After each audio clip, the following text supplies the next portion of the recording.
Hello and welcome to the Smart Divorce podcast. I am delighted to be joined today by two of my fabulous colleagues, the lovely Sarah Birdsey and the fabulous Tom Nash. They're going to introduce themselves properly and formally in just a second. My name's Tamsin Kane. I am a chartered financial planner and resolution accredited specialist, and I'm going to be your host today as we talk a little bit about what you should do when you first separate. So that could be whether your partner has announced that they think you should split up, whether you've made the decision or making the decision that you think things are not working and you should separate, or whether this has been a joint decision. So I'm going to start off asking my guests to introduce themselves. Sarah, it's lovely to have you back with us on the podcast. How are you? I'm very well, thank you. Thanks for having me again. So I'm Sarah Birdsey. I'm a family solicitor. I'm a resolution specialist accredited practitioner, and I deal with all types of the legal aspects in dealing with separation. So dealing with divorce, financial relief matters, and child applications. Fantastic. And fabulous Tom in his lovely yellow chair. How are you? Thank you for joining me again. Lovely. Thank you very much for having us again. Hello everyone, I'm Tom Nash, otherwise known as Mr. Divorce Coach, one of the very few male divorce coaches around in the UK.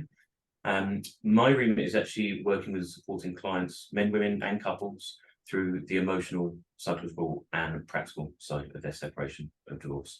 So all the stuff that sits outside of the legal and financial sphere around how we operate, how we survive and thrive and get through it and come out the other side.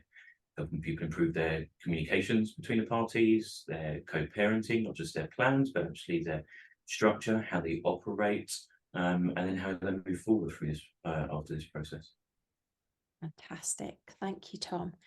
And I am going to come to you first, as I promised I would, because it seems to me that if your emotions are running away with you, that making really good decisions is going to be somewhat tricky.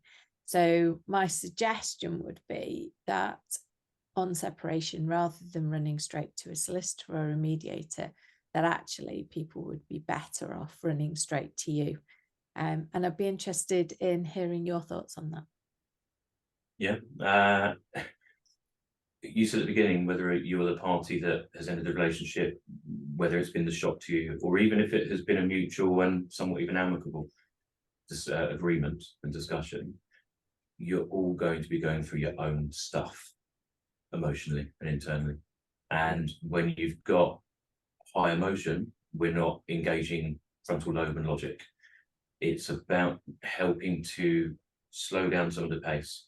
A lot of the time, and again, I know that you guys in your professions in the legal and financial sphere find this as well, whether it's a decision to be made by you or for you, we panic and we become reactive, and it's clutching at straws and go, right, what do I do? And of course, like we all do, because we'll just reach out to our nearest and dearest and the people around us. We'll pay attention to some of the car crash stories that are out there that we've heard from our mate Dave or down at the school gates or whatever it might be, and we instantly go, right, how do we build a wall around us and protect everything? But actually it's about slowing things down. It's a long process, formally, practically, financially, emotionally, to get through this. Give yourself a bit of time, give yourself a bit of space, give yourself a bit of a break, and just slow things down and process things that are going on for you. Like understand why certain things are impacting you in a certain way.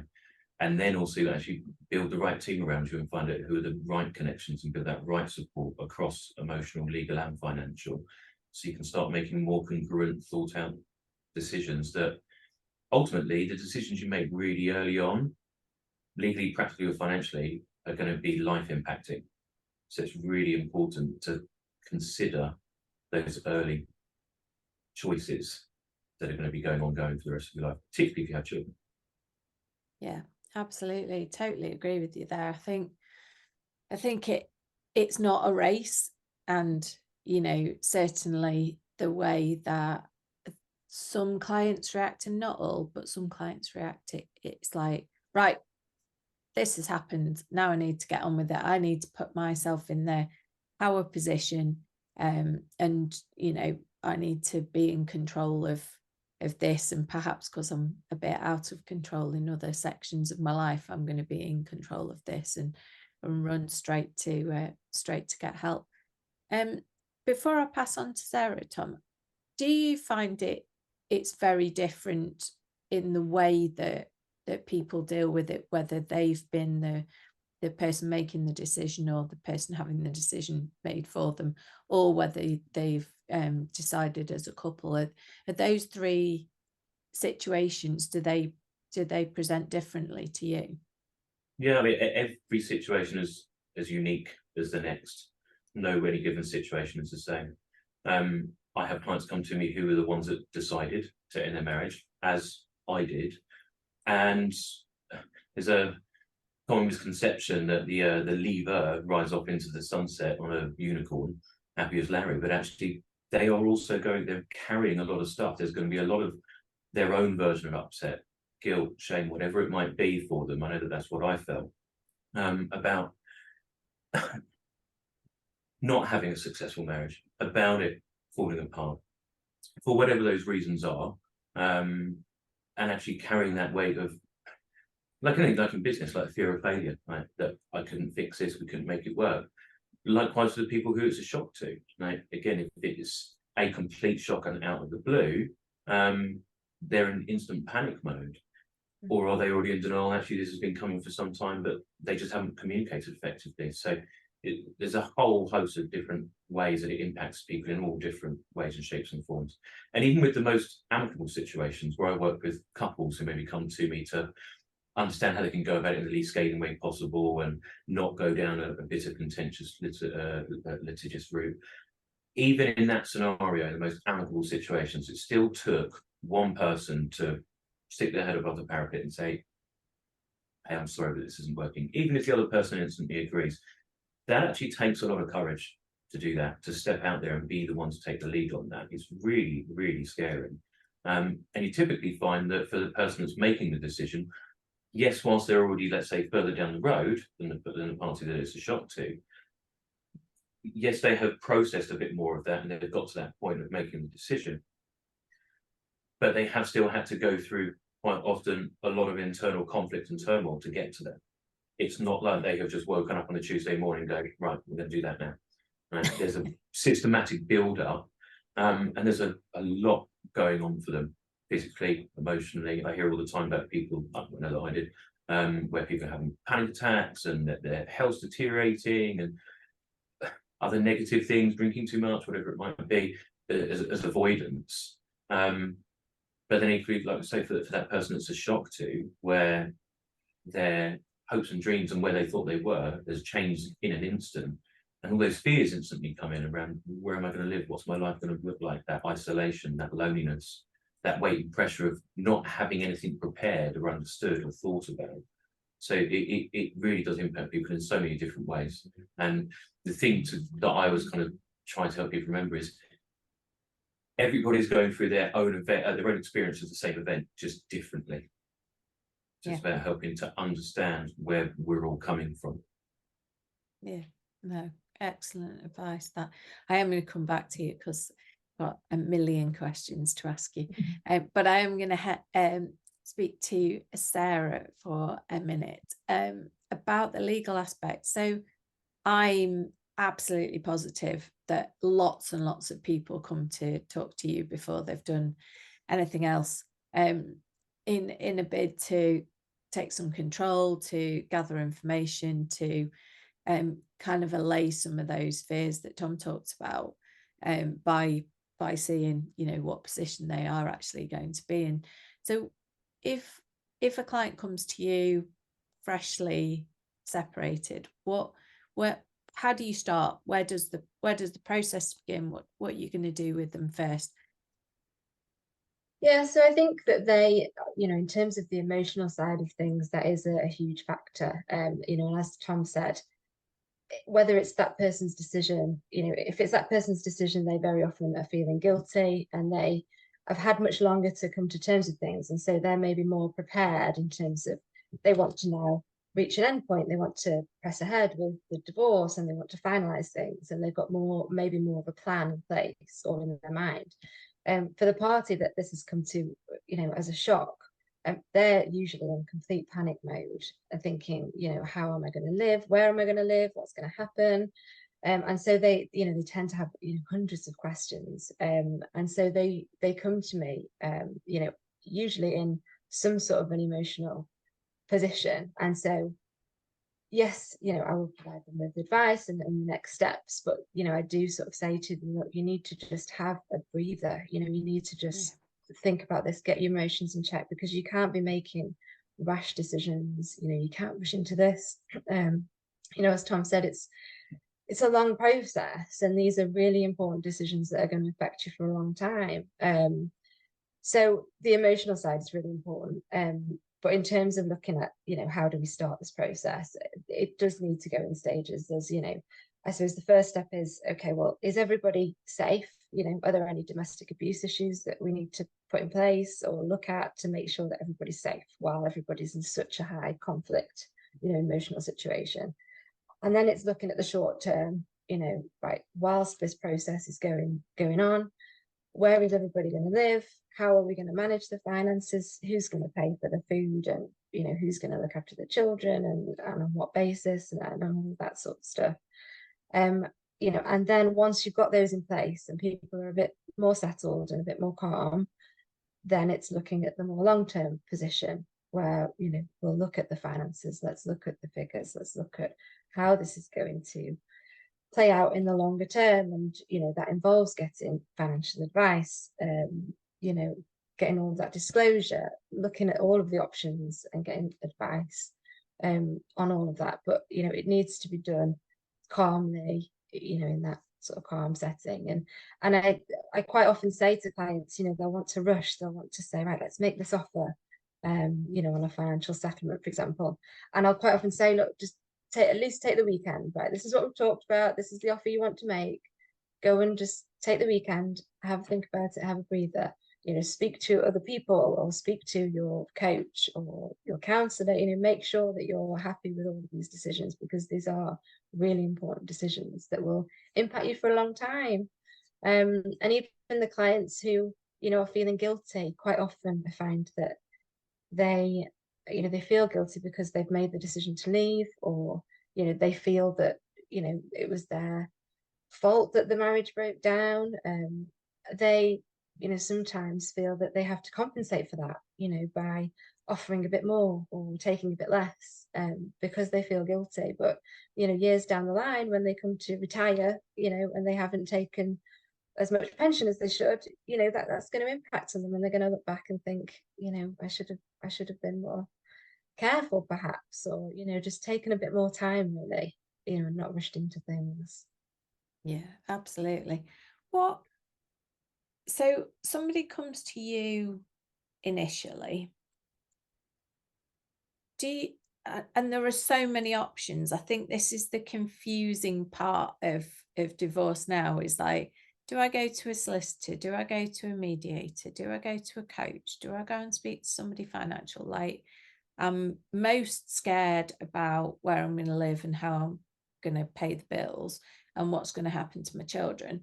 And I don't know, out of all of these people that I've seen on Instagram, where I should start. So how do you navigate that, Sarah, as probably the person they're going to start with? Yeah, it does depend on the situation and what the issues are, really. And I think it's for us to sort of signpost people. There are situations where straight away you can see mediation would be ideal for this family because of the nature of the issues and the situation. There are some situations, obviously, where there's domestic abuse involved, where mediation isn't going to be an option, and so you can rule that out with them. And you can signpost them to a coach where you can say, look, this is going to help you because clearly you're in this really difficult situation, and they can support you. Because I still think, and obviously Tom, you can expand on this, but I still think a lot of people maybe don't know what the role of a divorce coach is, or don't know about them. It's still quite a growing sort of area. So you know, it's our role really to give the clients all of those options and explain how they fit in and how they might fit in their situation. You know, and give them that legal basis to say, look, this is the process, these are the steps that we're going to go through, and this is where we need to get to. But you're going to need advice along the way. You're going to need that support from the coach, emotionally, and to help, you know, with various aspects of it. You're going to need financial advice in terms of looking at, you know, what your needs are, what you can borrow in terms of a mortgage, the pensions, getting advice on that aspect of it. You know, and we sort of, I suppose we're there in the middle, just piecing all of that together, you know, to get them through the legal process. Yeah, absolutely. Tom, I think it might be useful to understand when somebody comes to see you, whether it's an individual or a couple, what process you go through. Where do you start? What are they going to experience when they come and see Tom? As Sarah says, you know, divorce coach is relatively a new thing in this country. I know it's been around in the US for a lot longer, but we're just starting to kind of branch into that area. I think it'd be useful to understand what support they're going to get from you. Yeah, I think again it's always going to depend and vary on what stage the client is at. I have a couple of clients at the moment that have come to me in what I call the pre-phase, so decision, they haven't even made that decision or action that decision, they're still trying to unpack it. So there's still a lot of that confusion just around what do they actually want for their life. Yeah. Right. If we assume they're at the point of they've already made that decision's decision, been made, but they're right at the beginning. Yeah. Again, they're looking for a space to unpack still a lot of those thoughts, right? Understand, find out what they don't know, right? And what do they need to know. Sometimes part of my role is helping to connect them with the right people, with the likes of you guys, because I know you and I, Tamsin, have cross-referred several times. And Sarah, obviously, we've got to know each other a bit more of these podcasts. Sometimes about helping them to connect with the right people and understand what do they actually need, not what have they assumed they need, right? So where do they actually need to start? What stage are they actually at? So helping them understand the process and some practicalities. It isn't just legal, but just overall how they're going to get through this. But a lot of the time it is helping them unpack all of those thoughts and get to some of those wider decisions. And a lot of the time I hear this a lot from family lawyers that cross-refer to me and mediators, where a large proportion of their role is outside of the legal sphere, and actually they're not there to act as a proxy coach or therapist. And then I think differentiating the two, for me, because I had a counsellor known from my divorce and we trained coaching, obviously. For me, traditional talk therapy or counselling, fantastic resource, but for me, it's a lot more rooted in the past traumas and the history, the whys, PTSDs, clinical depressions. Okay. I find a lot more of my clients come to me when they've got a lot of, let's say, that they understand a bit of how they've got to where they are. The bit that they're struggling with, what do I do now? How do I go about it? What are my options? But also, the part for me that I love about coaching is actually it's quite challenging, right? And I'm your friendly critique, in a way, your empathetic critique. And it's to say, right, okay, so if you take this path, or this path, what are the potential outcomes and eventualities? So what are your choices in your different approaches, both legally, practically, and from an emotional standpoint? How can that play out and cause other reactions further down the road? And for a lot of people that come to me at that phase of decisions being made but still early doors, what they want to know is, how can I get through this in the least scathing way possible? How can we still do this in a respectful manner? How do we stay away from the pitfalls, the bitterness, the one-upmanship as well? And a lot of the time that's also about helping people be a bit more accountable, right? The bit that they can control.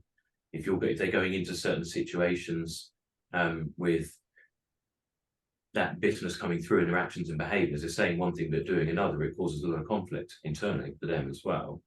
And then it's also exasperating the situations for them as well. So a lot of that is also helping them to understand, how do they actually want to get through it, and how do they want to do it better as well. And also help them to understand about what may be coming further down the road. Because again, you've got people who are worried about those fears, but they don't know, and we catastrophize. So it's bringing it back down, making it bite-sized and manageable, so it's not this big scary mountain they've got to climb all in one go, and just help them understand what they can do along the way. Yeah.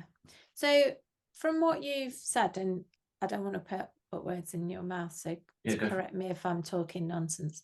It sounds to me as though if you're dealing with past traumas, if you're struggling with actually coping with it, then a counsellor would be a good place to start. Yeah. But that actually working with a counsellor and a coach is not out of the question, and wouldn't necessarily be a bad idea, because you're dealing with the past and giving yourself a pathway for the future as well. Yeah, absolutely. And I think also looking at, it's really important to get the rapport with the person that you're going to be working with, whether that's your lawyer, whether it's your financial planner, whether it's your coach, whatever it is, right? And looking at what are their other options that they can provide, right? So I know Sarah, as well as a number of other lawyers, that will lay out those legal options and say, right, there's mediation, and then there's all the different types of mediation. You've got collaborative law, you've got arbitration, you've got all these other alternative dispute resolution options. Much the same with, let's say, looking at a coach, for example.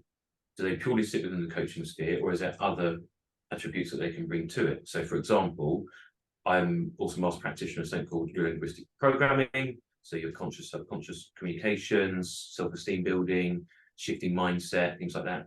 Cognitive behavior therapy, hypnotherapy, and timeline therapy. So I kind of mix those psychological treatments for building self-esteem, building confidence, and overcoming emotions, whilst also putting in the practical steps as a coach. So I kind of sit somewhere in the middle, if you like.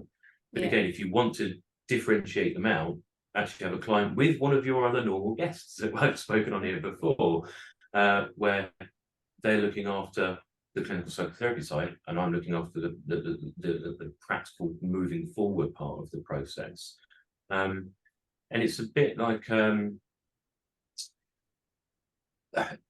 Sue, Dr. Sue Poncon shared an analogy with me a couple of years ago, which I absolutely love.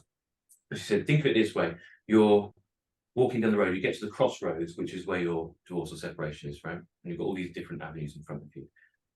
And the analogy she used was that the therapist or counsellor comes over and helps you open a suitcase, take everything out, get rid of the stuff you don't need, and put your suitcase back together with the stuff you do need, right? What the coach does is then comes and helps you pick that suitcase up and walk down the path that you want to go down and differentiate them, but in the way that you want to. And that I always thought was quite a nice analogy and way to put it. Good, that. I like that. I might pinch that. It's Sue, so feel free. Her copyright. Sorry, Sue. We're all going to be pinching it and using it from now on.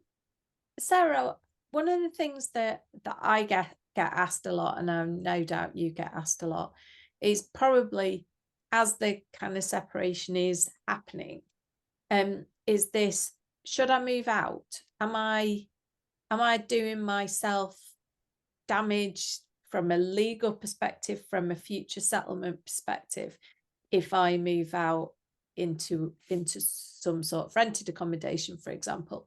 I've seen so many couples struggle on living in the same house because they've been advised that there'll be a problem if one of them moves out, that it'll cause them difficulties in making the financial settlement later. And it would be good to get some, I know it's really difficult, and I know you're going to say it depends, because that's always the legal answer to everything.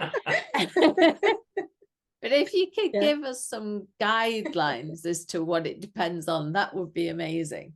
I mean, obviously, it depends, but it is something that's asked a lot. And I think that the couples that stay in the same house, I think that they run the risk of not being able to have that space that you need to just get that clarity in your head, of where you're going and what you're going to. And I think they run the risk of rushing into decisions because they just need to get the house sold. Let's just agree this because I just need to get out of this situation. And it's incredibly difficult to go through this very emotional process while you're still living under the same roof. And unfortunately, you know, a lot of people don't have an option. You know, they have to deal with things that way. But if they've got the choice to do that, I think it's so beneficial from, you know, just an emotional point of view to be separate in the separate homes where you have that breathing space and you can really just take time for yourself to think about what the future looks like, what it is that you need, you know, and how to achieve that. In terms of the impact that it has, you know, it doesn't affect the settlement in terms of you're still entitled to, you know, your fair share of the matrimonial assets. Really, I suppose from a practical point of view, the difficulty that it can have is that if the person that stays in the house, for example, if they don't particularly want to sell the house and they want to be difficult and they want to drag their heels, you know, if they're the only one that's living in the house, then from a practical point of view, it can make things more difficult. But it doesn't mean that the house won't be sold if that's what, you know, the outcome is. And ultimately there can be applications, there can be orders made by the courts if needs be, you know, to make sure that the property is sold if that's what needs to happen. So from that point of view, it can make things a little bit more difficult, but you know, moving out in itself isn't necessarily going to affect, you know, your share of the property because you're still entitled to what you need. You know, you're still entitled to a fair share of those assets. So my advice is usually, you know, if you can do that and you can both manage, you know, two households, you can manage with your incomes, then it's beneficial, you know, to do that. So you've got your own breathing space and you can, you know, you're not in a rush to reach a conclusion necessarily. Can I just add to that actually? Yeah. Because there's been a growing trend in the UK, again, saying there's predominantly started off in the States. There's been a growing trend, and again, I don't know if this is more also with the recent kind of economic changes as well, of nesting arrangements in the UK.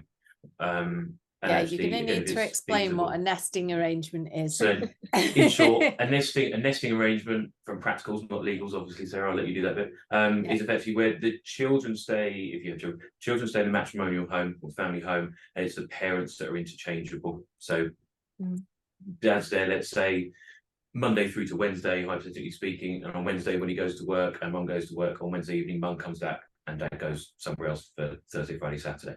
And they interchange and move around. They have a separate location, whether it's rented, friends, family, whatever it might be, that they're staying. But again, creating what Sarah was saying about an opportunity to effectively start the process of disconnection, psychological and emotional disconnection, as well as practical.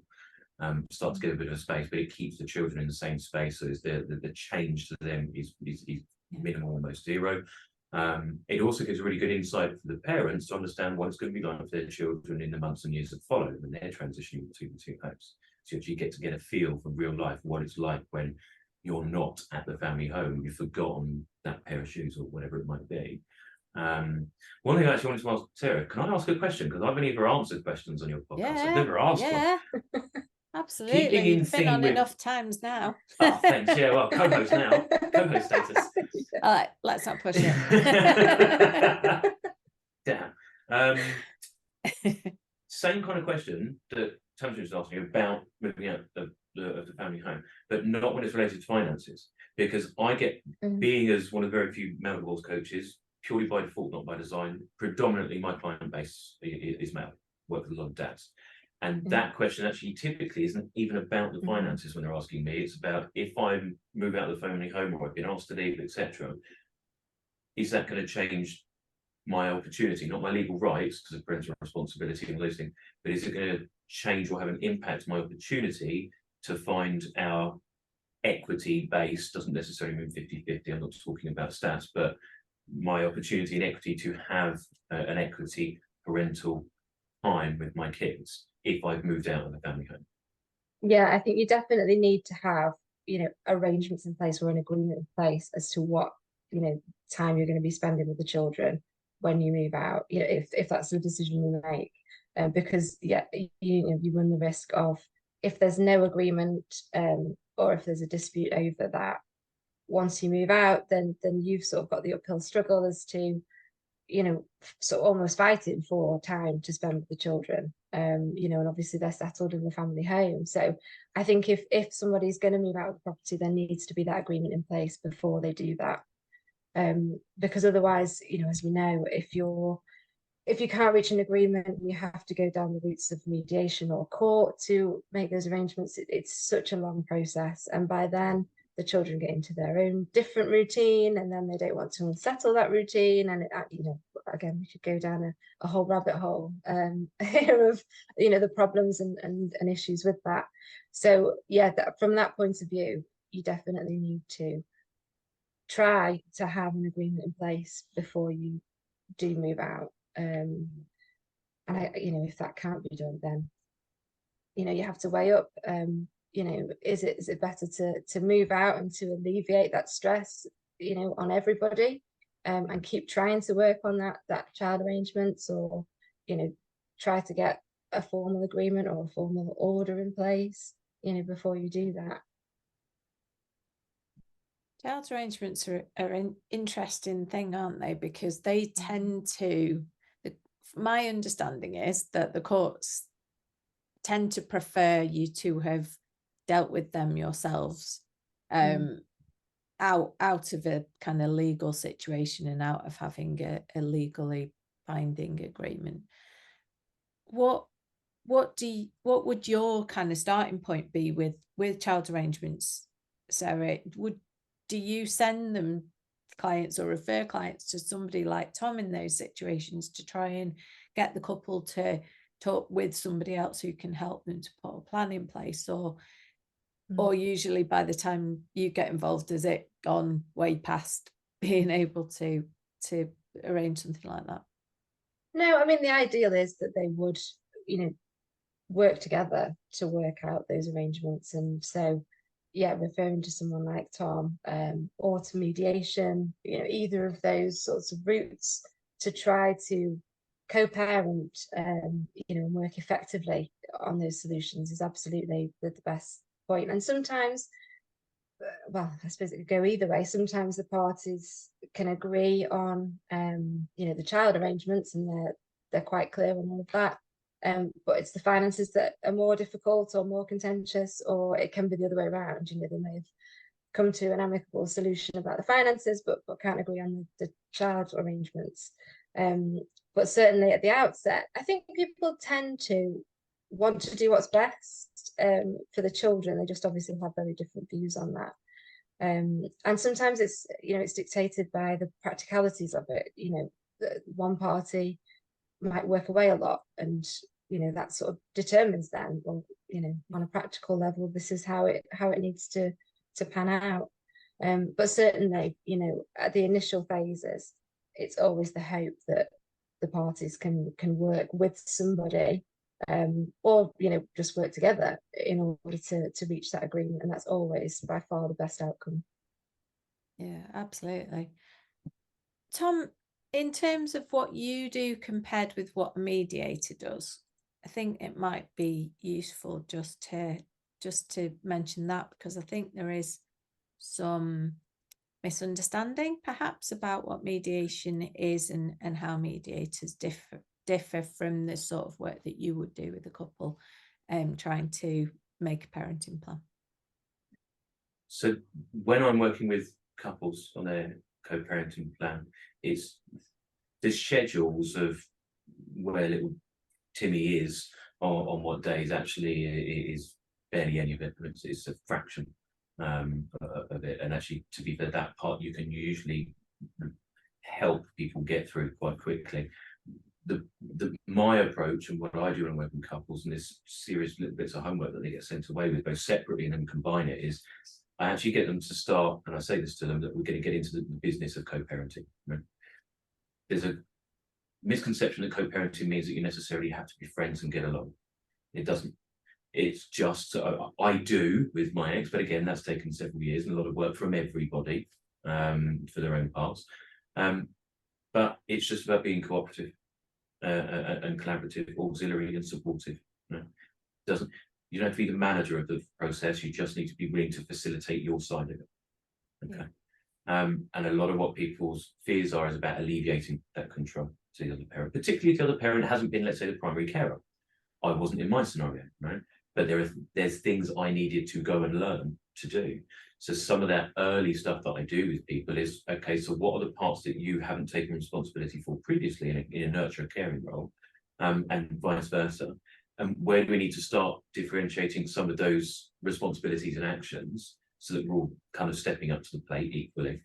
But I actually get people, when I say about looking at the business co-parenting, I actually get them to build a co-parenting code of conduct, like a company handbook. You know, when you join a new company, the do's and don'ts. Yeah. So I've had people call it a code of ethics or whatever it is.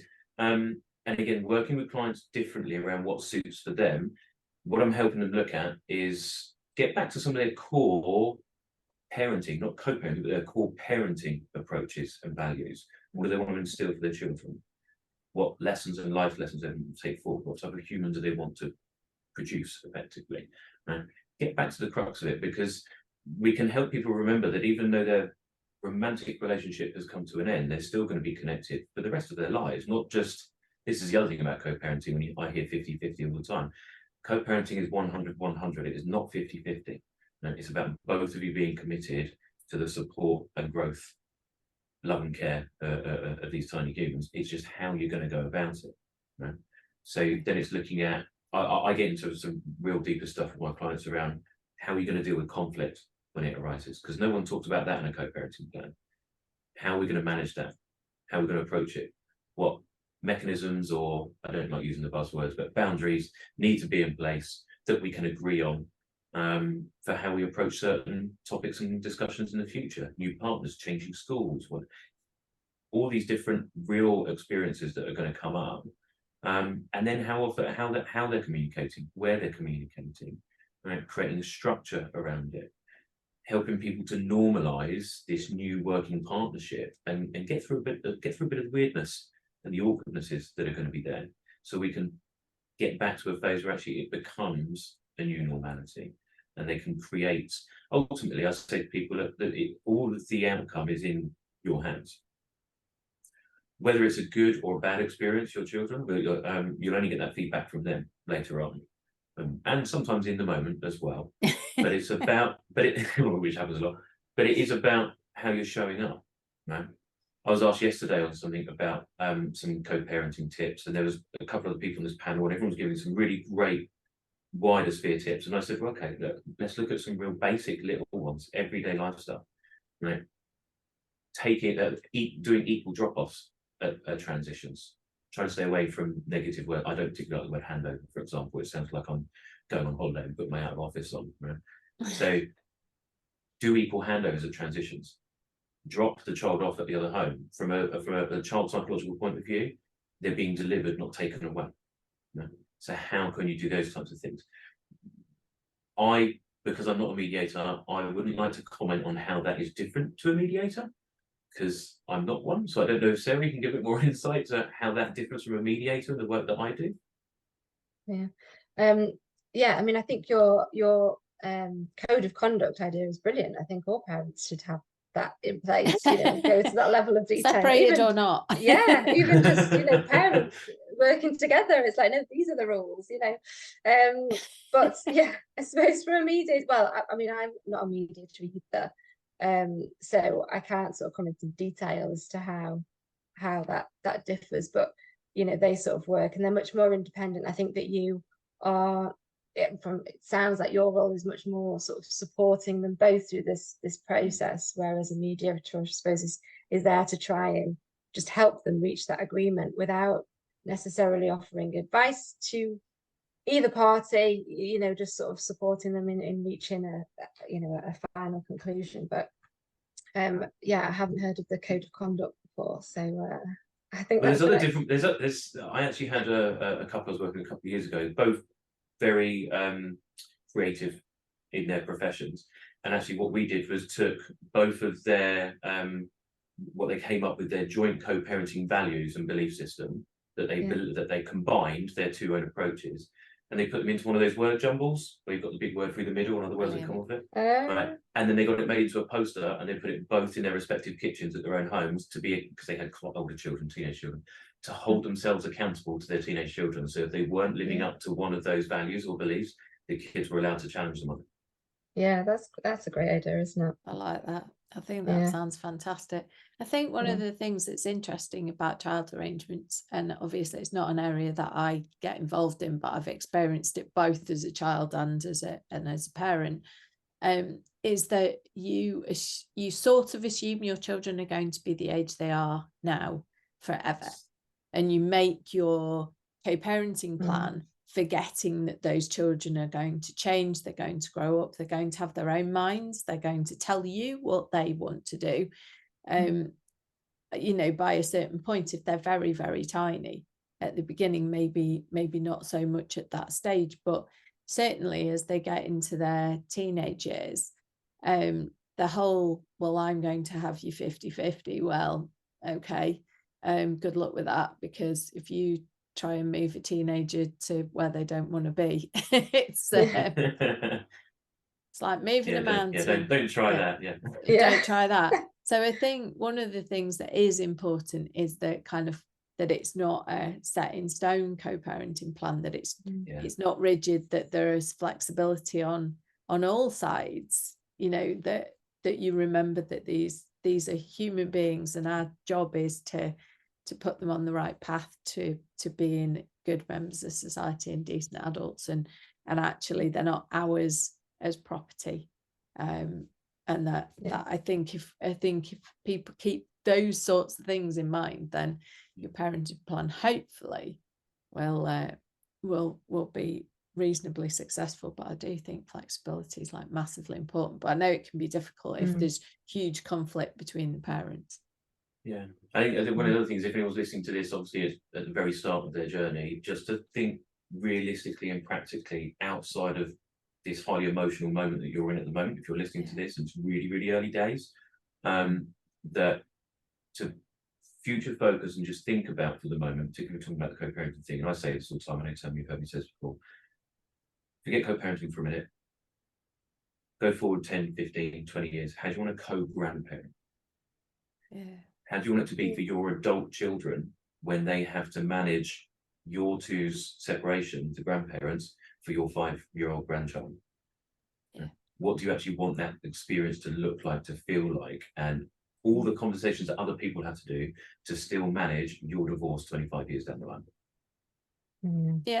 And I'm sure there are lots of us with divorced parents who are still managing our parents.